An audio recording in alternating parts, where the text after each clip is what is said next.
Assalamualaikum warahmatullahi wabarakatuh.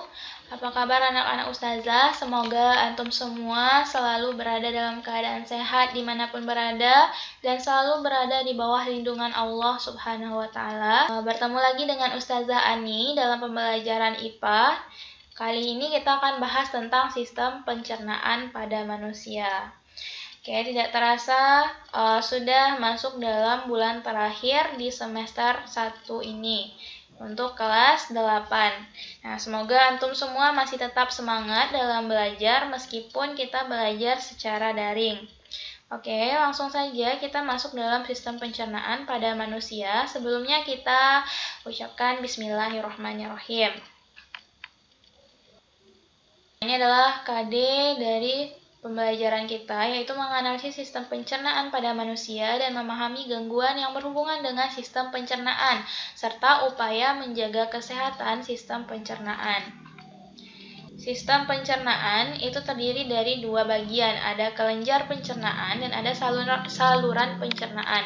Nah, di sini bisa antum lihat kelenjar pencernaan ini adalah yang diberi warna biru. Sedangkan yang lainnya dari mulut sampai dengan anus itu adalah saluran pencernaan, berarti makanan yang dimakan kemudian akan dicerna dan setelah diproses di dalam lambung, kemudian usus halus, usus besar sampai ke anus, maka akan dikeluarkan lagi dari tubuh sisa-sisanya. Masuk dalam kelenjar pencernaan. Kelenjar yang menghasilkan zat untuk membantu proses pencernaan disebut dengan kelenjar pencernaan.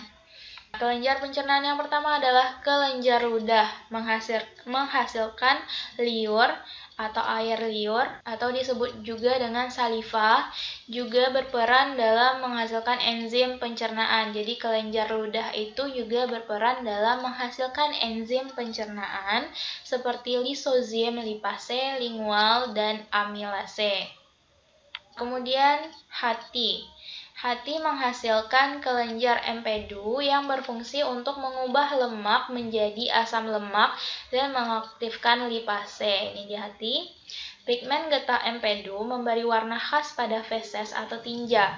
Jadi hati ini akan menghasilkan getah empedu, nanti akan disalurkan ke usus halus atau usus 12 jari. Getah empedu mengandung NaHCO3 yang bersifat basa sehingga mampu menetralkan kim. Kim ini adalah bubur yang terbentuk dari proses pencernaan di lambung yang keluar dari lambung. Nah, yang ketiga adalah pankreas. Ini pankreas, bagian yang kuning, biasanya ini warnanya kuning, terletak di bawah lambung. Itu menghasilkan getah pankreas yang mengandung enzim lipase, yaitu enzim yang berfungsi mengubah lemak menjadi asam lemak dan gliserol, dan enzim amilase mengubah amilum menjadi maltose, dan tripsin mengubah protein atau pepton menjadi asam amino dan dipeptida. Kelenjar pencernaan ada 3. Ada kelenjar ludah, hati, dan pankreas. Kemudian kita masuk dalam saluran pencernaan. Yang pertama, saluran pencernaan adalah mulut, tempat memasukkan makanan. Di dalam mulut itu terdapat gigi. Ini bisa kita lihat gambar dari gigi. Nah, jadi gigi itu punya mahkota. Bagian atas yang terlihat itu adalah mahkota gigi, dan bagian akar yang tertanam di dalam gusi. Nah, fungsi gigi itu adalah menghancurkan makanan. Yang gigi itu juga punya jenis-jenisnya, ada 3, ada gigi taring, gigi geraham, dan gigi di depan. Yang kedua, di dalam mulut itu terdapat lidah. Lidah itu merupakan salah satu alat indera pengecap. Ya, alat indera yaitu indera pengecap yang bisa merasakan berbagai macam rasa manis, pahit, asam, asin. Lidah itu juga berfungsi mengaduk makanan selama kita mengunyah. Kemudian ada kelenjar ludah. Kelenjar ludah itu ada 3, ada parotid gland, disebut dengan parotid gland atau submandibular, dan sublingual. Sublingual ini di bawah lidah. Proses pencernaan makanan di dalam mulut terjadi secara mekanik atau gerak dan kimiawi atau kimia. Mekanik yaitu makanan dihaluskan oleh gigi dibantu oleh lidah. Sedangkan kimia adalah enzim yang ada di mulut berasal dari kelenjar ludah ini. Kita masuk pada pangkal kerongkongan, faring, dan kerongkongan esofagus. Proses pencernaan yang terjadi pada faring dan esofagus adalah secara mekanik, yaitu gerak. Disebut juga dengan gerak peristaltik. Fungsi keduanya adalah menyalurkan makanan dari mulut ke lambung. Jadi dari mulut sampai ke lambung itu akan melewati faring dan esofagus dengan gerakan peristaltik namanya. Nah, ini dia gambarannya, kerongkongan, makanan masuk dalam kerongkongan. Kemudian ini faring di sini, kemudian kerongkongan, makanan.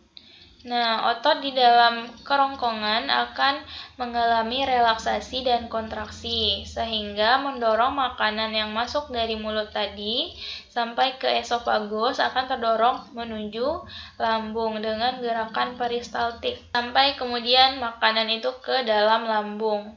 Lambung itu sendiri memiliki 3 fungsi utama, yaitu tempat penyimpanan makanan sementara. Jadi makanan yang sudah dikunyah-kunyah tadi kemudian disalurkan melalui esofagus sampai ke lambung, kemudian di lambung disimpan dulu sementara setidaknya selama 2 jam atau lebih sebelum disalurkan ke organ pencernaan selanjutnya.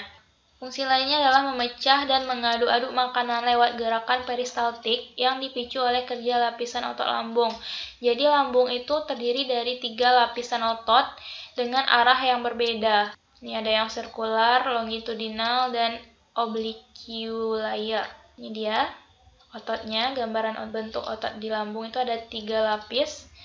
Nah, jadi fungsi dari otot ini adalah untuk memecah dan mengaduk-aduk makanan yang masuk ke dalam lambung sebelum dilanjutkan ke usus. Mencerna dan menghancurkan makanan dengan bantuan enzim lambung. Jadi di lambung ini tadi ada enzim, ada pepsin, renin, dan tripsin. Nah, kemudian lambung ini sendiri terdiri dari 3 bagian. Yang paling dekat dengan esofagus itu disebut dengan kardiak, kemudian fundus, dan yang dekat ke usus halus disebut dengan pilorus. Enzim yang dihasilkan oleh pankreas disalurkan ke lambung sehingga di lambung terdapat enzim. Nah, jadi ini dicoret ya, enzim yang dihasilkan pankreas. Jadi di lambung itu ada enzimnya sendiri, yaitu pepsin, renin, dan tripsin. Nah, asam pada lambung disebut dengan HCl atau asam klorida. Jadi di dalam lambung ini ada asam lambung yang disebut dengan HCl atau asam klorida. Fungsinya adalah membunuh bakteri-bakteri yang masuk bersama makanan melalui kerongkongan. Jadi kalau ada virus dan bakteri, dia akan mati di dalam lambung. Kemudian masuk kita dalam usus halus. Usus halus itu memiliki panjang 6,5 meter, banyak mengandung pembuluh darah dan limfa. Bagian-bagian dari usus halus itu sendiri ada duodenum, ileum, dan ileum. Nah, duodenum itu disebut juga dengan usus 12 jari, itu yang usus yang berada setelah lambung. Ukurannya pendek 25 cm saja. Di bagian ini bermuara 2 saluran, yaitu saluran empedu dan saluran pankreas. Jadi tadi enzim-enzim pankreas tersebut masuknya ke usus 12 jari, bukan ke lambung. Yang kedua, ileum atau jejunum, usus kosong. Usus ini menghasilkan enzim maltase, fungsinya mencerna maltosa menjadi molekul glukosa, enzim sukrose mencerna sukrosa menjadi glukosa dan fruktosa, dan enzim laktase mengubah laktosa menjadi galaktosa. Ketiga, ileum, yaitu bagian usus yang dekat ke usus besar. Disebut juga dengan usus penyerapan yang ileum. Ini dia semuanya. Kalau ini ileum, ini ileum. Nah, jejunum dan ileum ini memiliki perbandingan panjang 2:3. Pada bagian ini terjadi penyerapan sari-sari makanan, makanya disebut dengan usus penyerapan. Jadi, kalau ada pertanyaan di bagian usus mana terjadi penyerapan, jawabannya adalah ileum. Nah, untuk memperluas bidang penyerapan sari-sari makanan, usus halus dilengkapi dengan struktur berbentuk lipatan di dalamnya yang disebut dengan villi atau jonjot usus. Jadi di dalam ini ada lipatan-lipatan yang disebut dengan villi atau jonjot usus yang berfungsi untuk memperluas bidang penyerapan sari-sari makanan. Setelah dari usus halus, kita masuk dalam usus besar dan anus. Ini gambaran usus besar dan anus, di dalam ini usus halusnya. Usus besar terdiri dari 4 bagian, yaitu sekum. Ini dia sekum, yaitu bentuknya seperti kantong yang menghubungkan ileum, usus halus bagian yang terakhirnya, dengan kolon. Kolon itu adalah usus besar. Nah, jadi bagian yang menghubungkan antara usus besar dengan usus halus disebut dengan sekum. Nah, kolon sendiri adalah bagian usus besar yang paling panjang, terbagi lagi menjadi 3. Ada ascenden, yaitu bagian terletak di bagian kanan di dalam rongga perut. Kemudian ada transversum. Transversum ini melintang dari kanan ke kiri di bagian atas rongga perut, dan kolon descendent terletak di bagian kiri rongga perut, dan kolon sigmoid, yaitu bagian akhir kolon yang terhubung dengan rektum. Nah, ujung dari rektum ini adalah anus, tempat mengeluarkan sisa-sisa makanan. Di rektum, sebelum sampai ke anus, di sini hasil akhirnya adalah tinja ya. Hasil akhir dari pencernaan makanan itu adalah tinja yang disimpan di rektum, kemudian dikeluarkan melalui anus. Fungsi dari usus besar. Nah, jadi fungsi dari usus besar ini adalah menyerap air dari makanan dan minuman yang kita konsumsi. Jadi, sisa pencernaan tadi setelah diserap oleh usus halus, sisa-sisanya itu mengandung air dan akan diserap di usus besar airnya tersebut, sehingga hasil pencernaan yang di usus halus tadi encer, ketika sampai di usus besar lebih memadat atau lebih kental. Kemudian di usus besar ini juga mengandung bakteri Escherichia coli yang berfungsi membusukkan makanan, melindungi usus dari bakteri jahat, dan sintesis vitamin K. Jadi, salah satu fungsi dari usus besar adalah menghasilkan vitamin K. Kemudian membentuk atau mengubah tinja dari cairan menjadi padat karena adanya penyerapan air tadi. Kemudian menyimpan tinja yang akan dibuang dan membuang tinja keluar dari tubuh. Itu adalah fungsi dari rektum dan anus.